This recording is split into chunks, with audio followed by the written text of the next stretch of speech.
Have you ever felt connected to a place that you've never actually been to?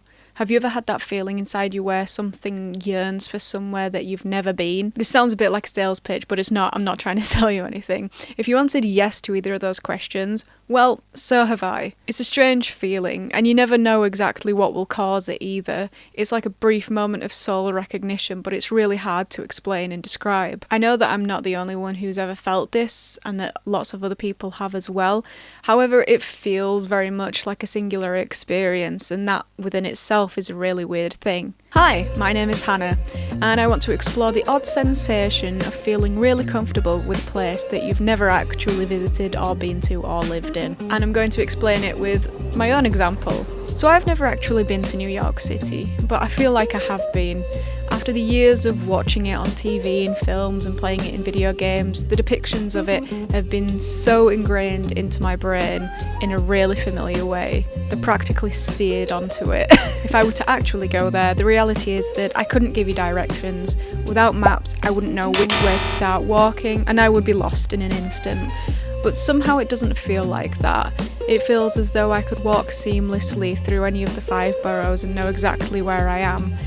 But that's not the truth. But somehow, weirdly, it doesn't feel like a lie either. With regards to NYC, it's almost as if there's something like metaphysical that draws people to it. There's an aura that beckons people in. I've heard so many people over the years talk about how they love it as a place, but I feel like that's always from people who have actually visited or have lived there or are currently living there. But what about when it's a person that has never stepped foot in the city, let alone the entire state? The easiest way to see different places in this day and age without actually going there is of course through different forms of media. And over the years, of course, much like all of you, I've seen many different settings on TV and in films. I've seen Paris, Hong Kong, Rome, you can name it, but I've never felt any draw to them from afar. I'm a fan of the Yakuza game series, and I've become very prominently acquainted with Tokyo over the years when I've been playing them.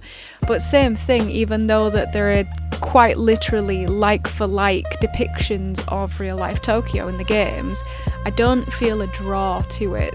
It's somewhere I'd like to visit at one point, but I don't feel like there's a connection to the place necessarily. And the interesting thing is, it's another example of a big metropolitan city, but there's not that same affiliation as there is with the Big Apple. So it turns out that there is a term for this that explains it perfectly, and there are also 2 other accompanying terms, and even though they differ slightly, they still kind of fit in with that weird feeling of wishing for something that you haven't yet experienced or have never known. It surmises that feeling of longing to an absolute T.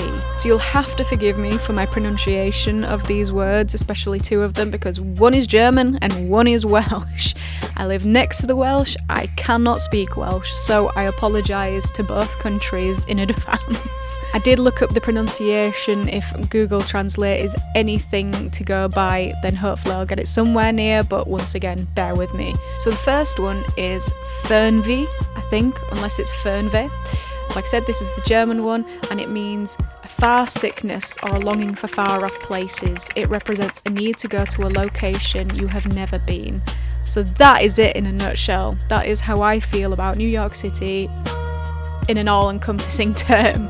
Don't know why we don't have one in English. Always seems to be the case that the other languages get these wonderful poetic terms for things, but oh well, I'll do with what I can. And this really does wrap it up in a really tight explanation, which is really nice. The second phrase is anemoia, coined to describe a feeling of nostalgia for a time or place that you have never known or experienced. So this is a bit different. This can be more to do with like eras, time periods, etc. Wishing to go to a place that you have never known, or in this instance, feeling an affinity with a place or time that you can't experience ever again because it is gone. And then the third one, for my fellow Welsh people, is hiraeth, and it means a complex, bittersweet feeling of homesickness for a place you've never been or a lost mythical home. So that one's more attributed to, say, memories, like if you grew up in a certain place, a certain house, and you don't live there anymore and you can't live there anymore, it's like feeling a connection to that. So once I found these terms, I was like, great, that really accurately depicts what I'm feeling. But then we get on to a different part, which is, I don't know if I would actually enjoy New York. And I'm going to explain why. And this is why I find it so intriguing that I have these feelings towards it. Because firstly, I'm a nature person, right? I love being in the woods, open spaces. I love having greenery around me. I just love nature. And I know that New York has Central Park, but other than that, it's a lot of high-rise buildings. It is a lot of skyscrapers. And so really, it's the antithesis of what I actually like or usually like.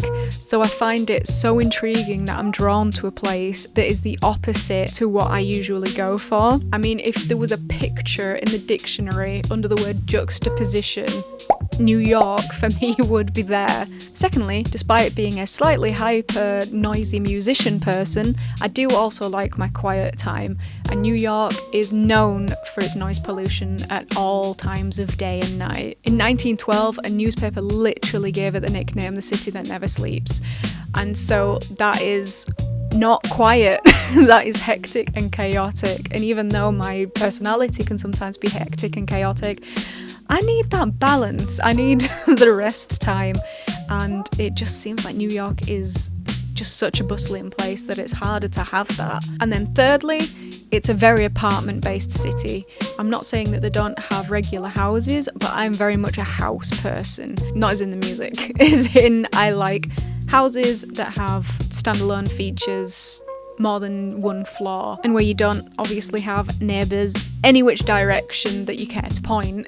I know that's a small caveat, but I needed a third thing for this list, so, and I feel like it also probably goes in with the noisiness of the city. Now, one of my first thoughts about this, of course, was it's probably just how often I've seen it in media. I mean, it's absolutely everywhere, and even when a production's not actually filmed in New York, they can make places such as Toronto look like New York, and it still conveys that feeling of it.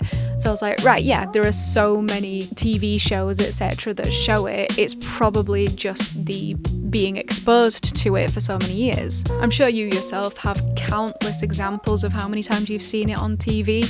I mean, there are the very well-known examples such as Sex and the City, Friends, the Spider-Man films. You can pick any one of them, the Spider-Man games, which are fantastic. But I've also grown up seeing a lot of other productions as well, which once again you have most likely seen, but stuff like Archer, Brooklyn Nine-Nine, Two Broke Girls, Ugly Betty, and the GTA games, Grand Theft Auto 3 and Grand Theft Auto 4. Whenever I play those games, I definitely get the vibe through them, and once again, they're games that I enjoy, so that's probably playing into it in a large part, but it's like even the depiction of the city harnesses something that is almost inexplicable. So it'd be really easy to chalk it up to something like a vicarious nostalgia because of all of the ways in which you can experience it without being there.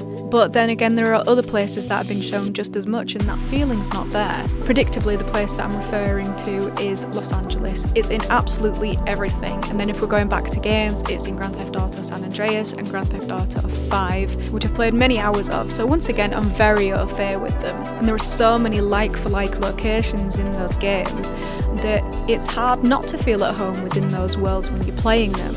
But the funny thing is that when I actually went there in real life, I didn't feel that translate through into my real life experience. So I went for the first time in 2015, and even though there was an excitement from the recognition and it was really cool to experience it, I didn't feel any longing for it. I didn't feel longing after I'd left. There wasn't that aura that I mentioned earlier. There was no far sickness that got relieved or alleviated by finally going there. I've driven past it a few times on different Californian road trips, and when I see the skyline off in the distance, I don't get that feeling to veer off and start heading towards it. It's not somewhere that I desperately want to visit again.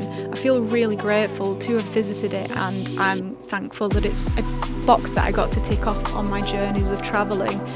But that's all it ended up being. But with NYC, I feel like that could be different, but that's the strange thing. I've never been, so I could be wrong. I guess the only way, of course, to find out would be to go at some point, but for now, it's just a feeling of anemoia. The interesting thing that I find, though, is that these feelings don't just occur on an individualistic or singular level. You'll find a lot of people having an affinity to different eras, time periods and places en masse. So many people wish to experience like different time periods such as the 80s. Me. I was born in the 90s, never had the chance. but they wish to experience it, but really there's no clear explanation as to why they feel drawn to it and why they feel a connection to it. The feelings of Fernweh and Hiraeth are prevalent throughout, and they're a shared experience, even though it's one that's a little bit harder to define. All I know is that there's an unexplained feeling I get when I see the city, and maybe one day I'll have a revelation about it, or maybe it will just always exist as an example of a place that feels as though it lives within you even though you've actually never been. But at least I learned the term for what I've been feeling, which is cool because it's always good to learn new things. And I also through it realised that a lot of life is comprised of that bittersweet homesickness for places or times that you've never known or that you wish to go back to and you can't. Obviously, I still have the opportunity to go to New York, so it's a slightly different thing, but that all-encompassing feeling of the three terms that I've been talking about is a really interesting thing to look into for me, because as I say, there are a lot of times in our life where we wish we could basically have a time machine and jump backwards and experience an exact moment again, or get that ambience and environment from an old feeling again. Basically just being able to like sit in a memory and really soak it in, but we can't do that because there's only ever the present moment and everything else is just fleeting. Anyway, before I drive myself into some sort of existential crisis, it's just something that I found curious and I wanted to cover it. So I hope that you've enjoyed this video. I thank you for spending time with me and my musings, and I'll see you the next time with whatever random thing my brain concocts to talk about.